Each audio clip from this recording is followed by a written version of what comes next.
Halo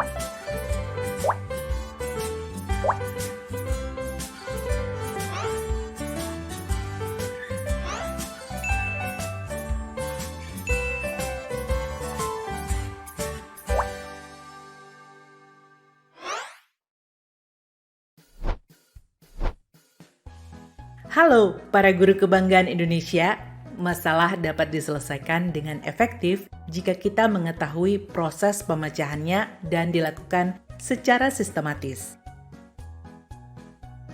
Di pelatihan pemecahan masalah yang efektif ini akan dibahas mengenai karakteristik dari setiap tahap pemecahan masalah dan elemen-elemen kunci dari proses pemecahan masalah.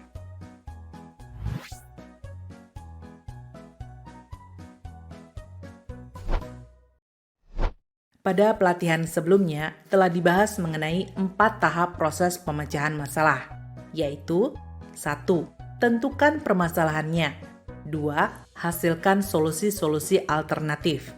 3. Evaluasi dan pilih alternatif solusi. 4. Implementasikan dan evaluasi tindak lanjut solusi. Pada pelatihan pemecahan masalah yang efektif ini akan dibagi menjadi 3 video. Nah, di video bagian pertama ini kita akan bahas terlebih dahulu tahap penentuan masalah. Seperti kita ketahui, sebagai guru Anda pasti merasakan bahwa permasalahan yang dihadapi tidak hanya berasal dari proses pembelajaran dan kondisi siswa, tapi permasalahan bisa juga muncul dari berbagai aspek, mulai dari permasalahan dalam diri Anda sendiri, dari rekan kerja, sistem kerja di sekolah, orang tua siswa, dan aspek lainnya yang di luar kendali kita. Nah, keempat tahap proses pemecahan masalah yang telah disebutkan tadi merupakan dasar dalam memecahkan masalah. Apa saja yang harus Anda lakukan pada setiap tahap tersebut? Yuk kita bahas satu persatu dan kita kaitkan dengan contoh kasus permasalahan siswa bernama Galih berikut ini.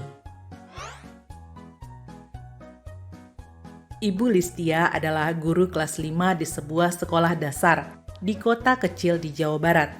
Di kelas yang diajar oleh Bu Listia, ada seorang murid yang bernama Galih.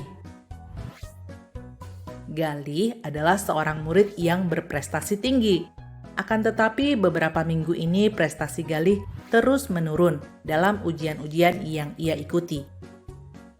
Jika Anda menjadi Bu Listia, apa yang akan Anda lakukan untuk memecahkan masalah ini? Tahap pertama yang perlu dilakukan adalah menentukan apa permasalahannya. Saat menentukan permasalahan, ada 7 hal yang perlu Anda lakukan dan cermati, yaitu 1. Bedakan fakta dengan opini. Dalam melihat permasalahan, Anda harus mampu membedakan mana yang fakta dan mana yang opini. Pastikan bahwa apa yang dihadapi merupakan fakta, bukan opini pribadi atau seseorang yang tidak bisa dibuktikan validitasnya. Untuk membedakan fakta dengan opini pada kasus Galih, hati-hati dengan opini teman Galih yang mengatakan bahwa Galih nilainya menurun karena dia malas. Apakah itu fakta atau opini dari teman tersebut? Perlu ditanya kepada lebih banyak teman dan kepada orang tua Galih untuk menemukan faktanya. 2. Tentukan penyebab yang mendasari. Setiap permasalahan yang muncul pasti ada penyebabnya. Temukan dasar penyebabnya. Di kasus Galih, untuk menentukan penyebab yang mendasari, Galih terus dari pihak-pihak yang mengenal Galih dengan baik untuk menemukan penyebab-penyebab dasar menurunnya nilai Galih. Tanya orang tua Galih. Tanya teman dekatnya. Misalnya, ternyata orang tuanya bercerai beberapa minggu lalu dan Galih merasa sangat sedih sehingga ia tidak bisa berkonsentrasi. Sebagai pelarian, Galih sering bermain game komputer hingga larut malam, sehingga ia tidak sempat belajar. Pada saat yang sama, Galih juga kehilangan teman dekatnya yang pindah sekolah. Ini semakin menyebabkan Galih kehilangan teman yang biasa membantunya jika ada masalah. 3. Cari informasi dari pihak-pihak yang terkait. Kumpulkan informasi dari berbagai pihak yang mengetahui bahkan terlibat dalam permasalahan tersebut, yang tentunya sesuai dengan fakta yang terjadi. Kembali ke kasus Galih, pikirkan siapa saja pihak yang terkait yang bisa membantu memberikan informasi tentang masalah Galih ini. Misalnya, orang tua Galih, teman-teman dekatnya, guru BK, dan lain-lain. 4. Nyatakan masalahnya secara spesifik. Permasalahan harus dinyatakan secara spesifik. Jangan dibuat terlalu umum dan ambigu yang akan menyebabkan multipersepsi.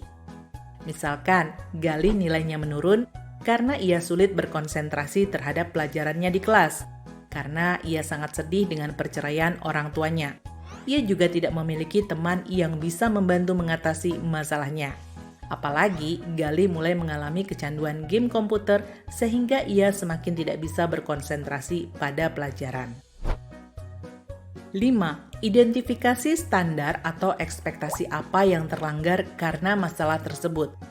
Pada kasus Galih, yang terlanggar adalah standar nilai minimal kelulusan yang tidak terpenuhi oleh Galih akhir-akhir ini. Jika diteruskan, maka ia tidak akan lulus dan tidak bisa naik ke jenjang kelas berikutnya. 6.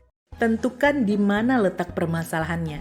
Dari hasil identifikasi masalah, Anda bisa menentukan letak permasalahannya. Pada kasus Galih, inti permasalahannya adalah kurangnya kemampuan untuk memproses emosinya dan kurangnya kemampuan untuk menentukan prioritas.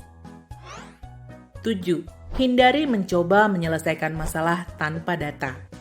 Dengan data yang valid, Anda dapat memecahkan masalah secara akurat.